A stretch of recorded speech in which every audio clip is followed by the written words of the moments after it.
Hello everyone, I hope you are doing well. So Iran और America के बीच में राइवलरी कुछ महीनों से देखी जा सकती है, लेकिन इस राइवलरी के बीच में एक अपडेट निकल के ये आ रहा है कि ईरान रिसेंटली ये क्लेम कर रहा है कि अंटार्कटिका जो है वो उसकी प्रॉपर्टी है। और इसके रिस्पॉन्ड में यूएस के स्टेट डिपार्टमेंट की तरफ से ये कहा गया कि ये ग्लोबल ट्रीटी के लिए एक चैलेंज है। आपको मैं बताना चाहती कि अंटार्कटिका 7 कॉन्टिनेंट में एक कॉन्टिनेंट है जहां पर कोई भी इंडिजिनस पीपल रहते नहीं है। हाँ, ये अलग बात है कि वेरियस देशों से scientist researchers as a tourism वहां पर जाते हैं, रिसर्च करते हैं, कैंप लगाते हैं, ये चीजें होती है, लेकिन किसी भी इंडिविजुअल नेशन कंट्री का क्लेम अंटार्कटिका में नहीं है, जो बेसिकली साउथ पोल में लोकेटेड है। आप अगर इसका लोकेशन देख पाएंगे तो जहां कहा जाता है कि फरवरी से लेकर अगस्त का जो मंथ होता है यहाँ पर सी आइस देखे जाते हैं, बर्फ की टीली कह सकते हैं। और अगस्त के बाद से टिल जनवरी तक में यहाँ पर लोग कैंप लगाने के लिए, as a tourist, as a research करने के लिए यहाँ पर डिफरेंट डिफरेंट देशों से जाते हैं। लेकिन ईरान का ये जो क्लेम है कितना सही है कितना गलत है, इसकी पूरी एनालिसिस करने वाले खासकर इस वीडियो में। तो अगर आप अंटार्कटिका का मैप देखेंगे पूरे वर्ल्ड के नक्शे में तो आपको ये साउथ पोल में मिल जाएगा। ये नीचे फ्लैटेंड दिख रहा है, लेकिन बेसिकली जो इसका शेप है वो कुछ इस तरीके से है जैसे कि आप देख पा रहे हो। और वो भी अंटार्कटिका को भी हम लोग डिवाइड कर रखे हैं ईस्ट अंटार्कटिका और वेस्ट अंटार्कटिका की फॉर्म में। लेकिन कॉन्टेक्स्ट ये है कि रिसेंट में ईरान के नेवी कमांडर रियर एडमायरल शाहराम्स ईरानी, इन्होंने जैसे कि आप इमेज में देख पा रहे होंगे, इन्होंने ये क्लेम किया है कि अंटार्कटिका में ऑनरशिप को लेकर बेसिकली ये क्लेम कर रहे हैं, जिसको लेकर वर्ल्ड सिक्योरिटी में खासकर अंटार्कटिका ट्रीटी में एक खतरा मंडराने से लगा। ये हम नहीं कह रहे, ऐसे यूएस का कहना है, यूएस के स्टेट डिपार्टमेंट उनके तरफ से कहना है, जैसे यहाँ से ईरान की तरफ से क्लेम बाहर निकल के आ रहा है। और इसके बाद ईरान की तरफ से ये भी कहा जा रहा है कि we have plans to raise our flag, वहां पर झंडा को फहराएंगे। इवन कि इन्होंने यहाँ तक ये भी कहा कि they there and carry out military and scientific work.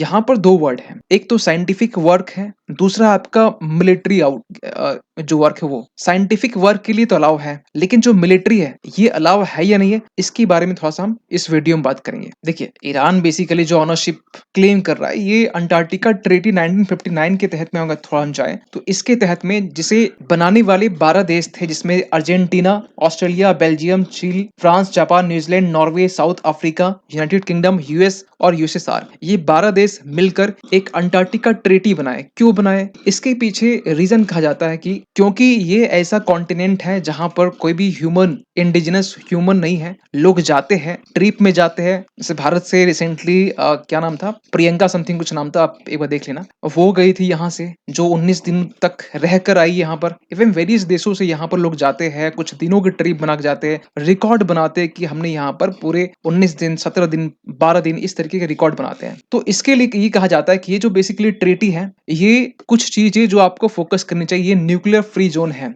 यहाँ पर कोई भी वेस्ट आप डंप नहीं कर सकते। वेस्ट जब यूज कर रहे हैं मतलब ये हुआ कि आप इलेक्ट्रॉनिक वेस्ट से लेकर बाकी जो अदर वेस्ट होते हैं यहाँ पर आप डंप नहीं कर सकते हैं। एक्चुअली होता क्या है कि लोग इलेक्ट्रॉनिक वेस्ट से लेकर बाकी जो वेस्ट है वो समुद्र में, सी में जाकर डंप करते हैं। यहाँ पर ये चीजें नहीं कर सकते, जो कि ट्रीटी में कहा गया है।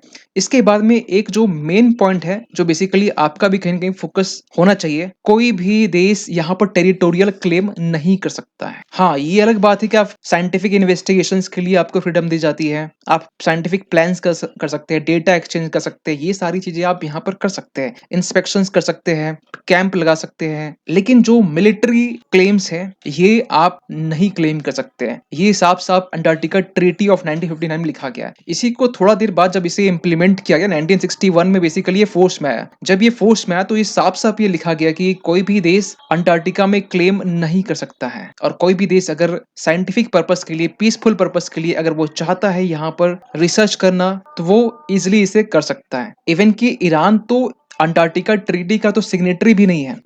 आपके दिमाग में चल रहा होगा भारत है, यस भारत है, इंडिया है, इंडिया ने अपने यहाँ झंडे भी गाड़े, ऐसे बाकी देशों के भी झंडे यहाँ गाड़े हुए हैं। सो यहाँ पर साइंटिफिक रिसर्च के लिए क्या सिग्नेटरी होना जरूरी है? एक सवाल उठ सकता है। नहीं, कोई जरूरी नहीं कि आप साइंटिफिक रिसर्च के लिए आपको सिग्नेटरी होना जरूरी है, इसके मेंबर होना जरूरी है। आपको बताना चाहते हैं कि आप यहाँ पर जा सकते हैं एज ए टूरिज्म, वो भी एज ए टूरिज्म कुछ किस तरीके से, उसमें भी एक प्रोसेस होता है, उस प्रोसेस के जरिए आप जा सकते हैं। लेकिन यहाँ पर आप जाकर क्लेम नहीं कर सकते हैं। बिना सिग्नेटरी हुए भी आप यहाँ पर रिसर्च कर सकते हैं। लेकिन सिग्नेटरी होने के फायदे क्या होते हैं? इसका बेसिकली फायदा ये है कि जो भी देश सिग्नेटरी होता है, वो देश एज ए ग्रुप दूसरे देशों के ऊपर एक्शन ले सकता है। किस तरीके से? अगर वो कुछ क्लेम कर रहा है, मिलिट्री क्लेम कर रहा है, आई होप कि अब आपको सूत्र समझ में आ रहा होगा। यहाँ पर इंडिया भी सिग्नेटरी है। ईरान का क्लेम करना मतलब यूएस ये चाहता है यहाँ पर कि भारत हमारे साथ मिलकर ईरान के ऊपर इस क्लेम का जवाब दे। सो आगे ये कहा जाता है कि इवन की US, UK, Germany, France, Japan, ये इंडिया जितने भी है, ये सारी सिग्नेटरीज है ट्रीटी के। इवन की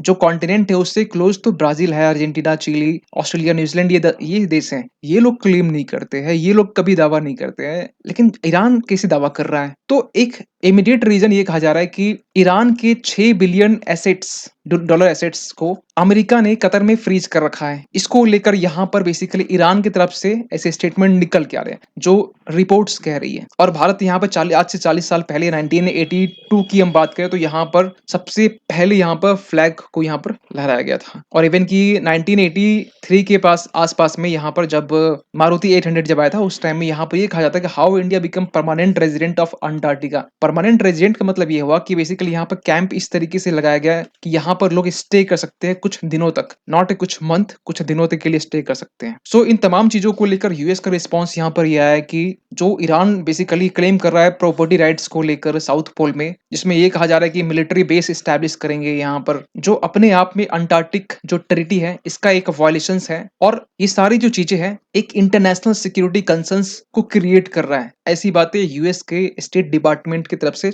निकल के आई। और ये भी कहा जा रहा है कि जिस तरीके से ईरान हर बार कहीं ना कहीं रूल बेस्ड ऑर्डर को ब्रेक करता है, चाहे वो अपने देश में न्यूक्लियर मिसाइल्स को डेवलप करने को लेकर हो या फिर वेरियस ड्रोन्स की बात करें, उसी तरीके से हर बार रूल्स बेस्ड ऑर्डर को ईरान हमेशा से वायलेट करता है। ऐसा दावा है वेस्ट का and US and its allies का। लेकिन आज के टाइम में हम थोड़ा देखें अंटार्कटिक जो बेसिकली कॉन्टिनेंट है, सिचुएशंस आज से 1981 से पहले जिस तरह हुआ करता था उस तरह आज की कंडीशन नहीं है। आपको बताना चाहते हैं 1981 से लेकर 2010 के बीच में जो आइस है, बेसिकली बताना चाहते हैं फरवरी से लेकर आपका अगस्त के बीच में यहाँ पर सी आइस का फॉर्मेशन होता है। ये सी आइस का फॉर्मेशन होने से जो फूड वेव है, सी फूड वेव, ये आगे कंटिन्यू चलता रहता है। तो इसको लेकर ये कहा जा रहा है जो क्लाइमेट चेंज जैसी घटना हो रही है, इसको लेकर 1981 से लेकर 2010 के बीच में जो सी आइस है वो बेसिकली कम होता हुआ दिखाई दे रहा है। जैसे कि आप मैप में देख पा रहे हो, ये जो आप लाइन देख पा रहे होंगे, ये लाइन है आपका बेसिकली उस टाइम का जब 1981 से लेकर 2010 के बीच में था।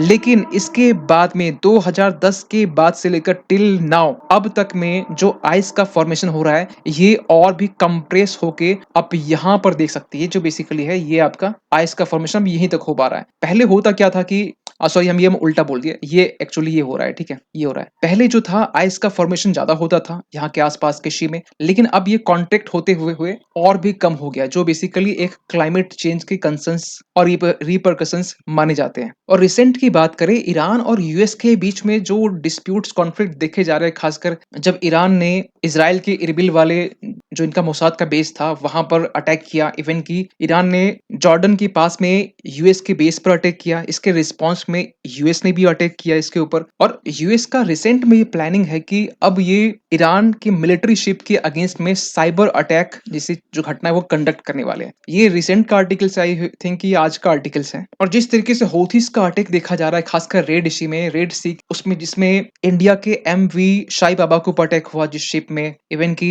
गैलेक्सी लीडरशिप में अटैक किया गया। यूके, यूएस, तमाम जो शिप्स है जो बेसिकल रेड सी से होकर गुजरते हैं, इजराइल बाउंड जो शिप है उसे टारगेट किया जाता है हौथीज की तरफ से। लेकिन खबर ये भी निकल के आई 13 फरवरी के दिन में कि यमन के जो हौथीज हैं ये अब तो ईरान के जो बाउंड शिप है इसके ऊपर भी अटैक कर रहे हैं। क्योंकि आपको पता होगा कि जब एस जयशंकर जब ईरान की यात्रा में जब गए थे तो इस इशू को भी यहाँ पे बात की गई थी। लेकिन ईरान की तरफ से कहा गया कि बेसिकली पूरा जो लगाम है ना हौथीज के ऊपर, ये हमारा भी नहीं चलता है, कंट्रोल ईरान के हाथ से निकल चुका है। और कहीं न कहीं ऐसी अब खबरें जब निकल के आती है कि ईरान की शिप में अटैक हुआ है तो डेफिनेटली लगता है कि हौथीज का जो कंट्रोल है ये किसी के ऊपर नहीं, ये ओनली एंड ओनली गाजा के बारे में सोचते हैं और इजराइल को अपना एक बहुत बड़ा एक एनिमी काउंटर मानते हैं। और रिसेंटली हमने ये भी देखा कि ईरान का पाकिस्तान के बीच में भी एयर स्ट्राइक देखने को मिला। जब 16 जनवरी के दिन में जब जैसल अदल के ठिकानों पर पाकिस्तान ईरान की तरफ से अटैक अटैक किया गया, एयर स्ट्राइक। वहीं फिर रिटेलिएट करते पाकिस्तान 18 जनवरी को फिर अटैक किया। सो आज के टाइम में ईरान एक ऐसा देश बन गया है जो